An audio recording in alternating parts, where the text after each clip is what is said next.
Back before true wireless earbuds were actually a thing, there was a small Swedish startup that launched a campaign on Kickstarter. Fortunately, it was a Kickstarter success story. Unfortunately, we've seen a lot of true wireless earbuds companies go on Kickstarter and then just disappear. Not great. A cautionary tale to be sure, but the first ever was Earin M. These are actually the first wireless earbuds that we tested, and we really enjoyed them. Considering they were the first out there, they did really well. Of course, things have changed, things have advanced, and to keep up pace, Earin has come out with the M2.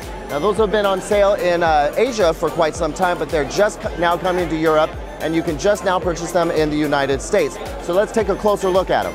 One of the things I always liked about Earin was their charging case. They actually changed the shape a little bit here, but it's a nice metal case with a little magnetic clasp, so they pop right in and hold fast. Your charging port is right there. We'll open them up for you, and you can see little charging indicators here. They're actually charging in the case right now.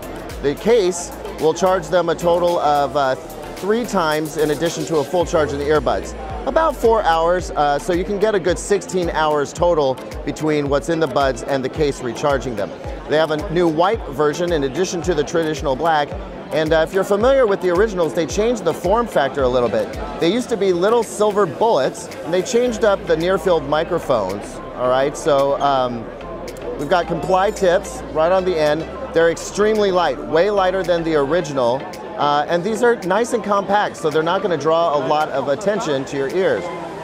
Right now, the only place you can buy them in the US is at earin.com. That's EARIN.com. I highly suggest you check them out. These are a great little pair of wireless earbuds, and we're happy to see them come out with this new version.